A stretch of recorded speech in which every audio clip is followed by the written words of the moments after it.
The sound that started everything wasn't loud, just a single vibration cutting through the quiet hum of the refrigerator. Maya looked up from her mug of tea, her reflection trembling in the window's black glass. Ethan's phone, left face down on the counter, lit up once, then twice. A message preview flickered across the screen before fading.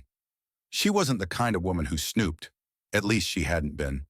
Not until the last few months, when late nights at work became routine, when her husband began smelling like someone else's perfume instead of printer ink and aftershave. The distance between them had started as inches in bed and grown into silence thick enough to choke on. The phone buzzed again. Her pulse quickened. She shouldn't. But curiosity had stopped feeling like betrayal and started feeling like self-defense. She reached for it, her fingers trembling slightly. The message glowed against the dim kitchen light. Claire, can't wait to see you tonight. Maya froze. Every drop of warmth left her body. Tonight. Ethan had said he was at a business dinner. She'd even ironed his shirt, watched him adjust his tie in the hallway mirror, and kissed his cheek as he rushed out. He'd smiled, that same practiced smile he used on clients, and said, "Don't wait up." Her thumb hovered over the screen. She didn't scroll, didn't open anything else. She didn't need to. That one sentence carried the weight of a confession. Her breath came shallow. The room seemed smaller, suffocating. Maya's eyes darted to the clock. 8:47 p.m. He'd left an hour ago. If she moved now, she could still catch him. The name Claire repeated in her mind like a drumbeat. She didn't know who that woman was, but she was about to find out. She threw on her coat, barely noticing that she still wore her house slippers. The night air hit her face like a slap. Her car keys jingled as she fumbled to unlock the door, hands shaking. The city lights blurred behind her as she drove through the drizzle, each red light stretching time she didn't have. She tried to breathe. Maybe there was an explanation. A client, a coworker, a friend's joke. But deep down, Maya knew. The human body recognizes betrayal long before the mind accepts it. Her stomach had known for weeks. Her heart had been whispering warnings she refused to hear. When she turned onto Kingsley Avenue, her headlights washed over the marble entrance of the Kingsley Hotel, the kind of place executives use to impress investors or mistresses. A valet in a red coat opened a door for a laughing couple. Maya parked across the street, her wipers squeaking against the drizzle. For a moment she sat still, staring at her reflection in the rearview mirror. Pale face, tense jaw, eyes that looked older than 28. She barely recognized herself. "You don't get to fall apart now," she whispered. She slipped her phone into her pocket and stepped out into the night. The rain had softened to a mist, clinging to her hair as she crossed the street. Her heels clicked softly against the pavement, an unsteady rhythm that echoed her heartbeat. Inside the lobby, warmth swallowed her whole. The faint scent of vanilla and champagne lingered in the air. People smiled, laughed, clinked glasses. She wanted to scream that somewhere in this room, someone's life was about to shatter. At the reception desk, she forced her voice steady. "I'm meeting my husband, Ethan Cooper. He said he'd be in the restaurant." The receptionist smiled politely and gestured toward the glass doors. "Yes, ma'am. The private dining area is to your left." Private. The word twisted like a knife. Maya moved through the corridor, the muted jazz from the restaurant growing louder. Through the frosted glass panels, she saw silhouettes. The movement of hands, wine glasses raised, laughter floating like perfume. She hesitated at the doorway. Her mind screamed to turn around, to pretend she hadn't seen that message, hadn't followed this trail. But something deeper, the part of her that still remembered the vows, the lies, the nights spent waiting, pushed her forward. She placed her hand on the door handle. Her breath hitched. Her body trembled, not from fear, but from clarity, the kind that only comes before the truth finally cuts through illusion. As she stepped inside, her eyes adjusted to the golden glow of chandeliers, the soft hum of conversation. She scanned the tables, searching for him. And then, there he was, Ethan, in a charcoal suit, laughing, relaxed, completely at ease. But it wasn't the laughter that broke her. It was the sight of the woman sitting across from him, the one whose hand rested gently on his, and the small boy between them, coloring on the menu. Maya's world stopped. The boy looked up, smiling, and called out, "Daddy!" The words sliced through her like glass. Her hand tightened around her phone. Her lips parted, but no sound came out. The truth wasn't whispered. It wasn't confessed. It was witnessed. Maya turned slowly, her face pale and wet under the restaurant lights. She didn't cry. Not yet. She just walked out, each step quieter than the last, until the night swallowed her whole. In the parking lot, she leaned against her car, gasping for air she couldn't find. Her reflection shimmered in the window, a stranger's face staring back. She whispered the only words that made sense. "Let's see what kind of business this really is." Maya didn't remember opening the car door again. One second she was frozen under the streetlight, and the next she was walking back toward the hotel's restaurant. Not fast, not furious, just deliberate. The kind of calm that comes right before something breaks. Through the glass doors, laughter and piano music floated out like smoke. Waiters in crisp uniforms glided between tables carrying plates of seared salmon and red wine. It was elegant, polished, deceptively perfect. She stayed in the shadows behind a marble column near the bar, her eyes fixed on the corner booth where Ethan sat. He looked alive, relaxed in a way she hadn't seen in months. His tie was loosened, his sleeves rolled up. He wasn't glancing at his phone, wasn't checking the time. He was home. Across from him sat Claire, the woman from the text. Her hair was golden, her smile wide and practiced, the kind that came from being adored. She reached across the table, brushing a crumb off his cheek. He didn't flinch, didn't look guilty. He leaned into her touch. And then there was the boy. 6, maybe 7 years old, with Ethan's same unruly curls and deep-set eyes. He held a crayon between his fingers, drawing a crooked sun on his kid's menu. When the boy laughed, Ethan's whole face softened. "Careful, buddy," Ethan said, chuckling. "You're coloring on the table again." "Buddy," the word hit her chest like a kick. The boy giggled, his voice high and warm. "Sorry, Dad." Maya's world tilted. She reached for the back of a chair, gripping it hard to steady herself. Her vision blurred, edges softening as her mind screamed what her mouth couldn't. Dad. He called him Dad. Every instinct told her to march over there, to throw the wine in his face, to scream every ounce of humiliation back at him. But she didn't. Instead, she pulled her phone from her pocket, thumb trembling as she hit record. The screen captured Ethan laughing, feeding the boy a piece of bread, the woman smiling beside him. Proof. Cold, undeniable proof. Her throat burned. She felt the weight of years. The small sacrifices, the late-night meals gone cold, the plans postponed for work. All of it had built this. Another family, another life. Ethan leaned back in his seat, saying something that made Claire laugh too loud. Maya couldn't hear the words over the music, but she could read his lips. "Our little secret." Her stomach lurched. She clutched her coat tighter, hiding behind the column as a waiter passed. Her breath came in shallow bursts like she was drowning in air. For a moment she saw flashes, their wedding day, the tiny apartment they started in, Ethan whispering, "I'll always choose you." That version of him was gone, replaced by a stranger wearing his face. She pressed stop on the recording. Enough. She had what she needed. She turned to leave, but as she did, her eyes met Ethan's. Just for a second.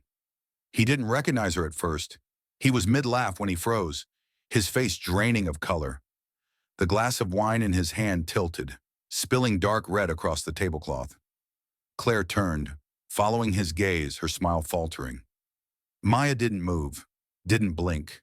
She simply stared back, calm, steady, terrifyingly silent. Then she turned and walked away.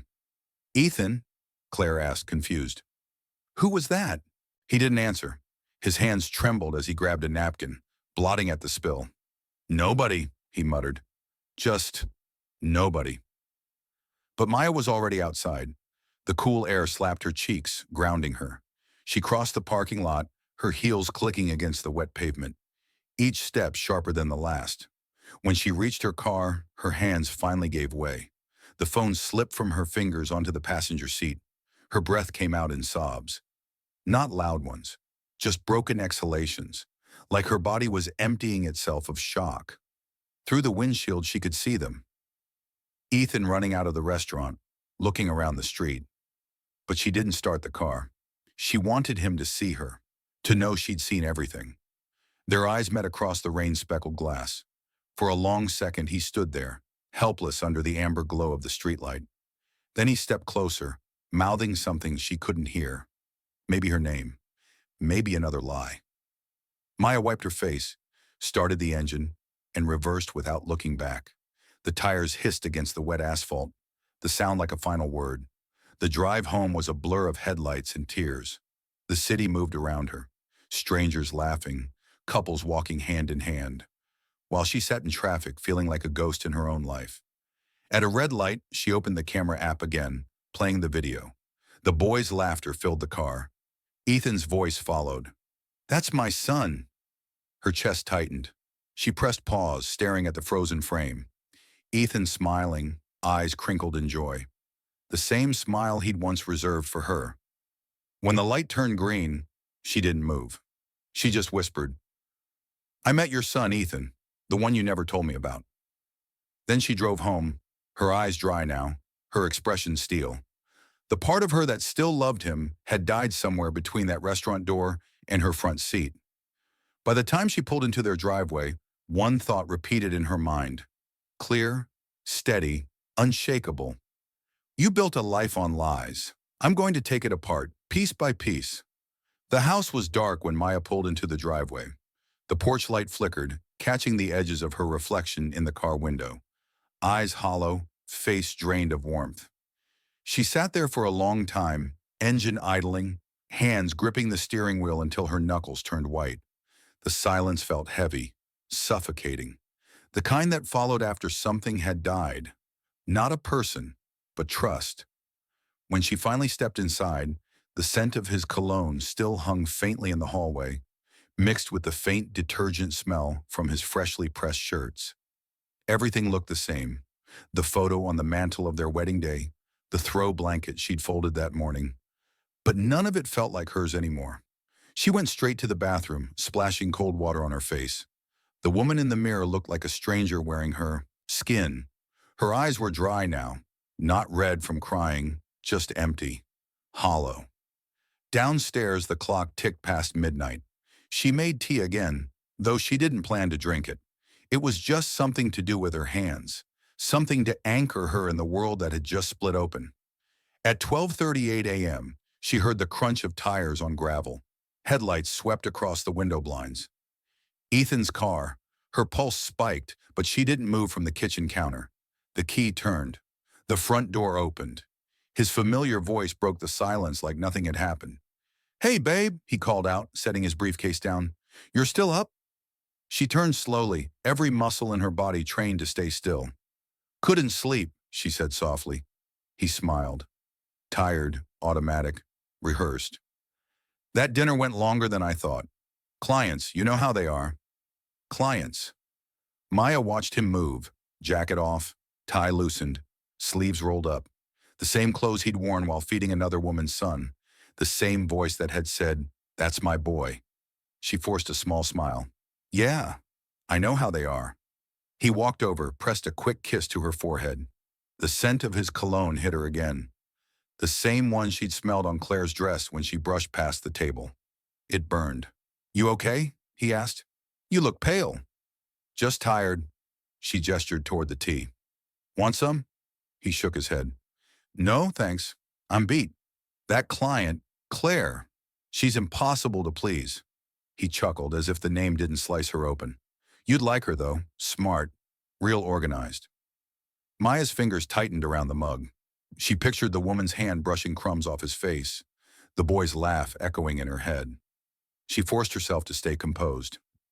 "Maybe I'll meet her one day," she said evenly. He shrugged, already moving toward the stairs. "Maybe.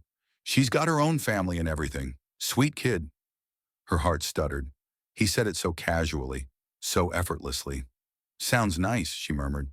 "Yeah," he said with a yawn. "Anyway, I'm going to shower and crash. Don't stay up too late, okay?" She nodded. "Good night." He disappeared up the staircase, the soft creak of each step echoing like a countdown. When she heard the bathroom door close and the water start to run, Maya sat at the table, her calm cracking at the edges. She opened her phone again and played the video. Just the first few seconds. Ethan's laughter, the boy's voice, the word dad. Tears slid silently down her cheeks. She didn't sob. She didn't shake. She just let them fall like quiet proof of something ending. When the shower stopped, she wiped her face quickly, locking her phone. The mask slipped back on, the one built from habit, politeness, and survival. Ethan came back downstairs in sweats, towel draped around his neck. "You sure you're okay?" He nodded, asked, pouring himself water. Maya met his eyes, those same warm brown eyes that once made her believe she was safe. "I'm fine," she said, "just thinking about us." He looked wary for a moment. "Us?" She smiled faintly, masking her bitterness with softness. "Yeah, you've been busy lately. We should talk more." Relief washed over his face. He wrapped an arm around her shoulder. "You're right. Things will settle down soon. I promise." She nodded against his chest, forcing herself not to recoil. His heart beat steady beneath her ear. Lies had their own rhythm. Smooth, practiced, almost tender. When he finally went to bed, she stayed downstairs, staring at the dim light flickering from the living room lamp. Her mind raced, piecing together fragments of the past months. The missed calls, sudden expenses, unexplained weekends. It all aligned now, every puzzle piece stained with deceit. She turned on her laptop. If Ethan had a secret life, she would find it. And hours later, after searching through bank statements, email drafts, and an old USB drive, she stumbled on something. A private social media profile under his middle name. E.J. Brooks. Her stomach tightened. She clicked it open. Photos filled the screen. Ethan smiling with Claire at a picnic. The boy sitting on his lap. A caption that read, "Family time." Maya scrolled further. Birthdays, vacations, Christmas mornings. A second life running parallel to hers right under her nose. The final photo was the three of them. Ethan, Claire, and the boy, all smiling in front of a house she didn't recognize. The caption read, "Home, finally." Maya closed the laptop slowly, breathing through her teeth. "Home," she whispered bitterly. "You built your home out of lies." Then she straightened, eyes clear, voice steady. "Fine, then I'll burn it down. One truth at a time." Maya woke the next morning with the taste of iron in her mouth and a clarity that felt like a blade. The shock that had made her move in fits and starts the night before had burned away with sleep. What remained was a thin, hard focus. Grief was a thing she could armor into strategy. Betrayal had made her precise. She dressed without thinking, jeans, an old sweater, hair pulled into a low knot. Everything neutral, invisible. She left a note on the kitchen counter that said, "Out running errands," though she wasn't sure whether the errands were for errands' sake or an excuse to move in the world like a woman who still had a life to protect. Her first stop was the law firm where her cousin, Lila, worked. Lila met her in a glass-walled conference room, face open until Maya said the word "Claire" and watched composure go hard as flint. Lila's hands were steady as she poured 2 coffees and set a tablet between them. "You look like you haven't slept," Lila said gently. Then, with the bluntness Maya loved and sometimes feared, she asked, "Tell me everything." Maya told her in a dry voice that felt foreign as she spoke. The message, the restaurant, the boy calling Ethan Dad, the hidden profile. She handed over the phone. Lila watched the footage once, twice, then set the device down and leaned forward. "This is messy," Lila said. "But messy is evidence if we handle it right. Don't do anything dramatic, not yet. Don't post, don't confront him publicly. Let me do the legal watching. We document. We preserve." Her mouth tightened. "And we look at the money." Money, Maya realized, had been the soft, invisible seam where Ethan had been slipping things through. She'd noticed odd charges, rent transfers that arrived in the middle of the night, one-off purchases on the joint card. She'd written them off as expense errors. Now she saw them as thread. Lila walked her through steps that felt like a plan, but also like a map out of a minefield. Get copies of bank statements, download emails, backup phones and hard drives, request copies of tax filings if needed, and, most important, do it quietly. If he senses you, he buries things faster, Lila warned. We need the whole picture. They started with the current year's bank statements. Maya logged into the account with hands that did not shake. Transfers labeled Rent Kingsley Lane appeared and reappeared. Wire transfers to a private account with a name she'd never seen. Then a payment to E.J. Brooks Consulting, the thin wrapper of a shell company that showed up on corporate invoices but not on their tax return. That's not your typical dinner bill, Lila said, frowning. He's created cover. He's been funneling money. Maya felt the cold sensation of being watched from the inside. Every petty excuse Ethan had given her about office lunches and client gifts slotted into a pattern. Her stomach coiled, and part of her wanted to slam the laptop closed and never see another balance sheet. Instead, she printed, copied, and wrote notes in the margins. Dates circled, amounts underlined, names highlighted in fluorescent betrayal. Between legal advice and ledger lines, her rage found a channel. She became methodical. She made a second email account, anonymized, and messaged the hotel concierge asking for a copy of private dining bookings for Ethan's name over the past 6 months. She used a burner phone to call numbers listed in receipts, playing the part of an inquisitive client. Small things, patient things, that would not set off alarms but would gather proof. She also began to inventory their life.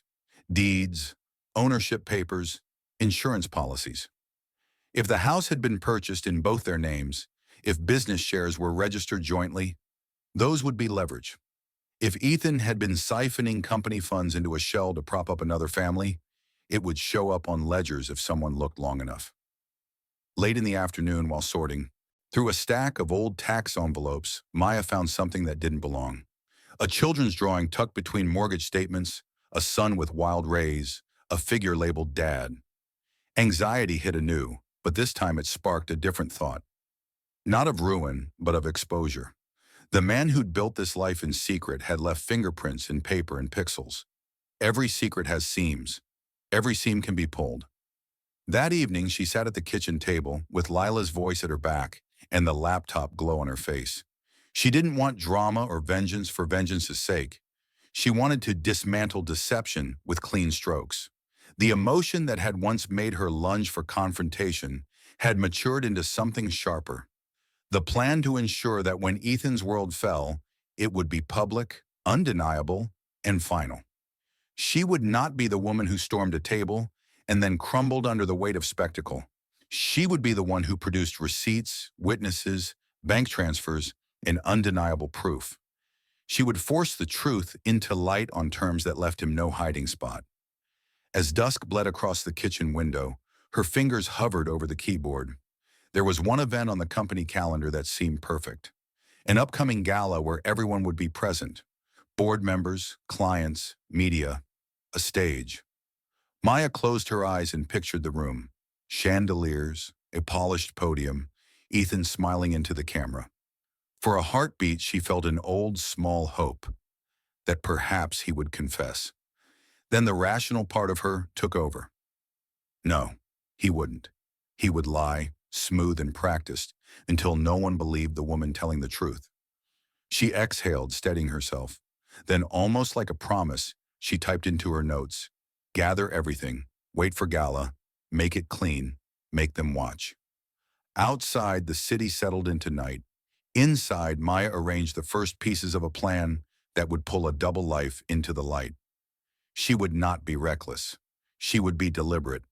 The temperature of her resolve cooled into something lethal. When Ethan walked in that night, she met him in the hallway with a smile that didn't reach her eyes. "How was your day?" he asked. "Long," she said. "I've got some things to take care of." Her voice was small, casual, an actor's line. But her mind was already staging the scene that would end him. He ruffled her hair, oblivious, and went to his study. Maya watched his retreating back and felt for the first time since the message arrived, no pity.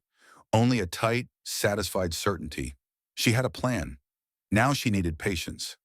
The night of the company gala arrived like a storm pretending to be polite. Rain misted against the ballroom windows, turning the city lights into streaks of gold and blue. Inside, everything sparkled. Crystal chandeliers, champagne towers, a string quartet rehearsing softly near the stage. It was the kind of night built for appearances, and Ethan Cooper was a man who lived for appearances. Maya stepped from the taxi and paused beneath the awning. The doorman greeted her with a courteous nod. She looked composed. Black satin dress, hair swept back, a diamond pendant that caught the light when she moved. No one would guess that inside her clutch sat a flash drive containing the end of a marriage and the destruction of a double life. She had rehearsed this moment for 2 weeks. Calm breath, steady posture, no trembling hands. Rage had turned into precision. Heartbreak had distilled into purpose. Tonight wasn't about revenge, it was about revelation. Inside the ballroom, the hum of wealth and ego filled the air. Men in tailored suits talked mergers. Women in gowns traded compliments sharp as glass. On the stage, a banner read, "Cooper and Hale Annual Appreciation Dinner, Building Futures Together." The irony made her throat tighten. Then she saw him. Ethan stood near the podium, drink in hand, greeting guests with that familiar practice charm. Claire was there too, elegant, poised, smiling like she belonged. No one else knew that she didn't belong. Not here, not under Maya's name, not beside Maya's husband. The sight hit like déjà vu. The restaurant, the laughter, the lies. Only this time, Maya wasn't the one hiding. Lila's words echoed in her head. Make it clean. Make it undeniable. When the lights dimmed and Ethan stepped onto the stage, Maya moved closer, blending into the crowd. His voice carried easily, warm, confident, polished. Tonight, he said, we celebrate partnership, integrity, the trust we build not just in business, but in family. Family. The word made Maya's grip tighten around her clutch. Her heartbeat was steady now. She'd waited for this, built it piece by piece. The audience applauded as he gestured to the slideshow behind him. Smiling employees, company milestones, charity work. Maya had hacked into the presentation hours earlier. It only took one click on her phone to replace the file with her own. She waited until he said, "I couldn't do any of this without the people I love most." Then she pressed play. The next image on the giant screen wasn't the company logo. It was a photo of Ethan at a candlelit dinner. Claire laughing beside him, the little boy grinning between them. The room fell silent. Ethan froze, confusion spreading across his face. That, must be... More photos followed. Birthdays, vacations, captions that read, "Family time, our little man." Then a short video clip, the one Maya had filmed at the restaurant. The boy's voice filled the ballroom. "I love you, Dad." Gasps rippled through the guests. Someone whispered, "Is that?" Another muttered, "Oh my God, that's his son." Claire's hand shot to her mouth, eyes wide. Ethan stumbled backward, his face draining of color. "Maya," he stammered, scanning the crowd until he found her, standing near the stage. "Turn that off. Now." But Maya didn't move. She met his gaze, calm, unshaken. "Tell them," she said softly. "Tell them who you really are." "Maya, please." His voice cracked. "We can talk about this." "Here's the thing," she interrupted, voice steady. "You wanted a family built on lies, so I built a truth that everyone can see." The room buzzed. Phones lifted, flashes flickered. Board members whispered to one another. HR directors exchanged horrified looks. Ethan reached for the microphone, but his hands trembled. "It's not what it looks like," he managed, but even he seemed to hear the absurdity of it. The boy's laughter from the video echoed again, small and cruelly innocent. Maya turned to the crowd. "My husband's been funding another household using our joint business accounts. I have every transfer, every receipt, every lie he wrote off as a client dinner." She lifted the flash drive slightly, her voice carrying now, crisp and clean. "Integrity," she repeated his earlier word. "You said it so beautifully, Ethan." Security began to step forward, unsure whom to remove. Claire bolted first, cheeks flushed with humiliation. Ethan reached after her, but the boy's voice still played on loop from the speakers, the one word that undid him completely: "Dad." Maya pressed stop, Silence rushed in like a tide. She slipped the flash drive back into her clutch, looked at the crowd and said evenly, "Enjoy your dinner." Then she walked out, head high, as whispers followed her like a chorus. That's his wife, the real one. Outside, the rain had turned to a downpour. She didn't run from it, she welcomed it, letting the cold soak through her clothes until the last of the adrenaline drained from her veins. The valet hurried toward her with an umbrella, but she waved him off. For the first time in months, she could breathe. She looked back once through the glass doors where chaos rippled through the ballroom. Ethan shouting, people turning away, a reputation crumbling in real time. Her lips curved in something that wasn't quite a smile. Now they all know what kind of business you were running. Then she walked into the rain, free, raw, and unafraid of the truth anymore. The morning after the gala broke clear and cold. Sunlight bled through the curtains of Maya's bedroom, slicing across a bed that felt too big and too clean. Ethan hadn't come home. His side of the closet gaped open, empty hangers swinging like ghosts of the life they once had. Maya stood at the window, coffee in hand, watching the neighborhood slowly wake. Dogs barked, sprinklers hissed. It was a normal day in a world that had just ended. And yet, for the first time in months, her lungs didn't ache when she breathed. Her phone buzzed on the nightstand. A message from Lila. "It's all over the news. He's finished. Call me when you're ready." She opened one of the articles, headlines screaming, "CEO exposed for double life.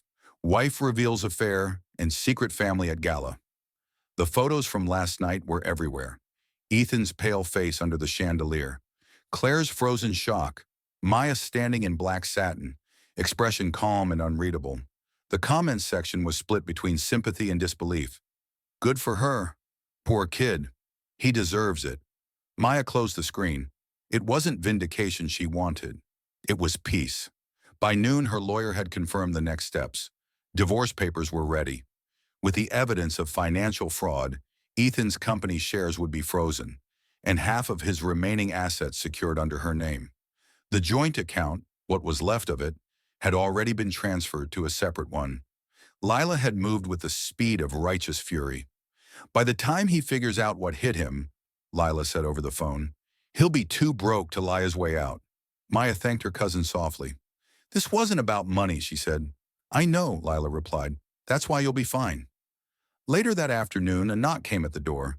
She opened it to find Claire. No makeup, eyes red, a trembling hand clutching her purse. For a heartbeat, neither woman spoke. They just looked at each other, the wife and the other woman, both casualties of the same man. I shouldn't have come, Claire whispered finally. Then why did you? Maya asked, her tone neither kind nor cruel, just steady. Claire's voice cracked. Because I didn't know. He told me he was divorced. He said you cheated, that you left him. Tears filled her eyes. That boy. He thinks Ethan's his father. What do I even tell him now? Maya's heart tightened, not out of sympathy for Ethan, but for the boy, who had no idea the man he loved was a fraud. She stepped aside. Come in. They sat across from each other at the kitchen table. For a while, silence did all the talking. Finally, Claire whispered, You must hate me. Maya shook her head. I did for about 5 minutes. Then I realized you were living the same lie I was, just from a different side. Claire's lip trembled. He said he wanted a family with me, a real one. He wanted a mirror, Maya replied quietly, something that made him feel like a good man. The truth hung there, heavy but cleansing. Claire wiped her face. I'll tell my son the truth. He deserves at least that much. Maya nodded. We all do. When Claire left, Maya stood at the door watching her walk away, a woman just as broken, but with a chance to start over. Maya hoped she would. That night, Maya drove to the coast. The air smelled of salt and rain. The sky burned orange and violet as the sun sank into the horizon. She stood barefoot in the sand, waves licking at her ankles, the wind whipping her hair into her face. The sea roared like applause, or maybe like release. She let it drown out everything. The whispers, the headlines, the years she'd spent shrinking herself to fit someone else's version of love. For the first time, she didn't feel small. She felt clean. Ethan called once that night. His name flashed across the screen. She watched it ring until it stopped. Then she blocked the number. No dramatic ending. No last words. Just silence. The kind that meant freedom, not fear. A week later, the divorce was finalized. The settlement was swift and merciless.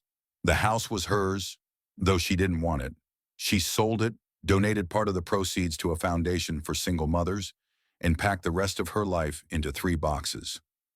One morning, she stood outside the lawyer's office, pen in hand, signing the final document. The last line read, "Marriage dissolved by mutual consent." She almost laughed at the phrase. Mutual consent was the one thing they'd never truly shared. When she handed the pen back, she felt lighter. As she left the building, she caught her reflection in the glass door. No longer the trembling woman in the kitchen, no longer the wife waiting for explanations. Just Maya. Whole. The world hadn't crumbled. It had simply rebuilt itself without him. She drove back to the ocean one last time, parking at the same stretch of sand. The tide was low, the horizon clear. The wind carried the faint scent of rain and possibility. Maya whispered to the sea, not as a curse, but as a declaration. He built 2 worlds and lost both, but I found mine. Then she smiled, real, quiet, unforced, and walked toward the water, letting the waves erase her footprints one by one.